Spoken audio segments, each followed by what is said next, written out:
पास कोई नसीहत, कोई वसीयत, कोई फरमाइश करने के लिए जाओ तो पहले सदका करके जाओ। अदब बताया गया है, बेदबे से नहीं चले जाओ। हुजूर के पास बैठो, आओ, हुजूर के घर तशरीफ लाना चाहते हो, मस्जिद नबी तशरीफ लाना चाहते हो, इज़्न से इजाजत लेकर पहुंचो। जाना चाहते हो, इजाजत लेकर जाओ। अदब रसूल है। बिलाल ये कि मुसलमानों में जब भी किसी माशरे ने उरूज हासिल किया है तो एक कॉमन फैक्टर जो आपको वहां नजर आएगा वो अदब रसूल सल्लल्लाहु अलैहि वसल्लम है। जब वो माशरे तबाह हुए हैं तो उसकी वजह यह है कि वहां पर बेअदबी रसूल आम हो जाती है। तुर्कों ने, यानी इमाम मालिक से बढ़कर फिका कौन जानता है, लेकिन इमाम मालिक मदीने में जब नंगे पांव फिरते हैं तो किसी फिका के तहत नहीं फिरते, अदब के तहत। जब सवारी पे सवार नहीं होते तो किसी फिका के तहत नहीं, उनसे कोई ये नहीं पूछता कि कहां लिखा है कि हमने इस तरह करना है। ये लिखी नहीं जाती ये बातें। एक सहाबी को हुजूर ने अपना खून दिया, हुजूर ने कुछ खून मुबारक निकला आपका, अपने प्याले में एक सहाबी को दिया, जाओ इसको फेंकाओ।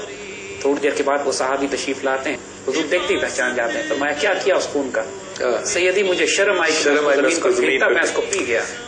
अब एक ज़ाहिरन एक हराम काम है खून पी जाना, लेकिन सैयदी क्या फरमाते हैं? फरमाते हैं जिसका मफहूम है कि जिस जिस्म में मेरा खून दाखिल हो गया अब उस पर जहन्नुम की आग हराम हो गया है। हराम काम करने पर जन्नत की बिशारत ले गए सिर्फ इसलिए कि इश्क रसूल और अदब रसूल की इंतहा थी वहां। हजरत अवैस करनी में दंदान मुबारक शहीद कर लिया अपने तमाम। किस फिका में लिखा है कि हुजूर के दांत शहीद हो तो आपको भी शहीद करना? ये फिका का सवाल नहीं है, ये इश्क और अदब के सवाल है जो कॉमन फैक्टर है। यहाँ बिदत नहीं हो जाती, यहाँ कोई गुनाह नहीं होता, कोई शिरक नहीं होता कि अदब रसूल के हवाले से आप आखिरी हद भी पार कर जाए। हजरत खालिद बिन वलीद रजी अल्लाह ताला हुजूर के बाल मुबारक, चंद मोह मुबारक हुजूर के अपनी टोपी में संभाल के रखते थे। लोगों ने वो टोपी एक दफा जंग में गिर गई आपसे, सैयदना खालिद बिन वलीद ने जंग करके मुसलमानों को शहीद करवा के उस टोपी को वापस लिया। और जब लोगों ने एतराज किया कि आपने टोपी की खातिर कुछ मुसलमान शहीद फरमाए, कहती है टोपी नहीं है, मेरे आका की निस्बत है जो मेरे साथ है, जिसकी वजह से मैं जंगें जीतता हूँ। ये शिरक नहीं हो जाता। इस पे गौर कीजिए कि शाह साहब कैसी खूबसूरत बात मुझे यूँ लगती है कि अवैस करनी जो है उन्होंने कभी भी रसूल पाक सल्लल्लाहु अलैहि वसल्लम को वैसे देखा नहीं है, लेकिन आपने वसीयत क्या की, और वसीयत की किसको? उमर और अली को। आप गौर कीजिए कि जाना और उनसे कहना कि मेरी उम्मत के लिए दुआ करें। और अगर मेरे ख्याल में हजरत उमर और हजरत अली थोड़ी सी जल्दी ना करते और उनको कुछ वक्त दे देते तो इस वक्त जो उम्मत है वो उनकी दुआओं से बख्शी गई होती। अल्लाह ताला की अपनी हिकमत है। देखिए वही बात के यही बताना था, ये इतना बड़ा वाकया है, इससे हमें इतनी उम्मीद होती है, इतना हौसला मिलता है कि ज़ाहिरी तौर पर हुजूर की ज़ियारत ना भी हो तब भी उम्मत रसूल में होने की वजह से, इश्क रसूल में होने की वजह से वो मकाम मिल सकता है कि अल्लाह ताला तुम्हारी लाज रखे। अल्लाह के रसूल ये फरमाए कि मैं अपने भाइयों से मिलने का मुश्ताक हूँ। और सैयदना अवैस करनी के वाक़े ने इतनी बड़ी बिशारत हम जैसे गुनाहगारों को दे दी है कि आने वाली नस्लों को दे दी है कि यार अगर ज़ाहिरी तौर पर ना यकीन करें, जो आशिक रसूल है वो रोते हैं कि हमने क्या जुल्म किया था कि हम इस दौर में पैदा हुए, हम भी उस वक्त पैदा होते, हुजूर की खिदमत करते, हुजूर की जान निछावर करते, अपने बीवी बच्चे कुर्बान करते, लेकिन उन सबको तसल्ली मिल जाती है क़यामत तक। सूरह जुमा की जो आयतें शुरू में आती हैं, जब हुजूर की जो सिफात बयान फरमाई हैं कि आप अल किताब की तलावत फरमा रहे हैं, आप हिकमत सिखा रहे हैं, आप तज़किया कर रहे हैं, और उन लोगों को भी आप ये सब कुछ सिखा रहे हैं लम्मा यल्हक़ु बिहिम, जो अभी तक हुजूर से मिले भी नहीं है।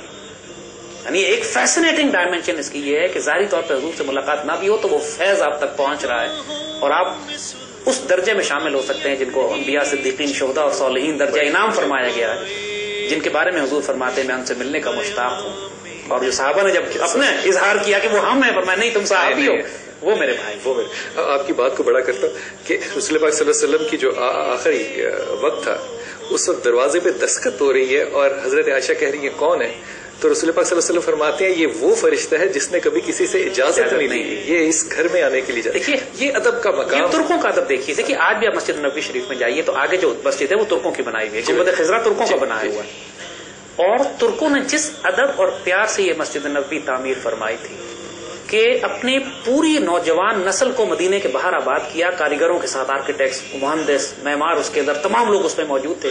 उनसे कहा अपने बच्चों को कुरान हिफ्ज कराओ और साथ साथ अपना फन सिखाओ।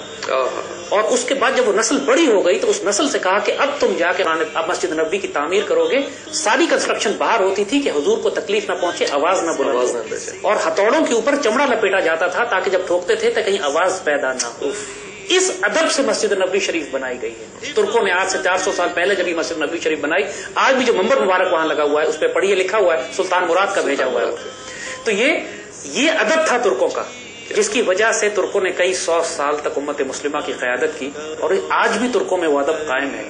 اور الحمدللہ پاکستانی قوم ترکوں کے ساتھ اس معاملے میں ایک روحانی نسبت رکھتی ہے. ترک ہم سے جو پیار کرتے ہیں اس کی نسبت نہ ان کی زبان بولتے ہیں نہ وہ ہماری زبان بولتے ہیں، ان کا خطہ دوسرا ہمارا خطہ دوسرا، لیکن جو کامن نسبت ہماری اور ترکوں کے درمیان خصوصاً ہے مسلمان دنیا میں اور شامیوں میں، شام کے لوگ ماشاءاللہ نسبت رسول اور ادب رسول میں کمال رکھتے ہیں اپنا، اور پاکستان کے لوگ ماشاءاللہ. شاہ صاحب اس کو اگر آپ کریکٹ کریں، مجھے ایسا لگتا ہے کہ اگر یہ انسٹیٹیوشن جو ادب رسول صلی اللہ علیہ وسلم ہے اگر یہ قائم ہو تو خوف خدا بہت کم ہو جاتا ہے. اللہ تعالیٰ یہ تمام امت کے مسائل کا حل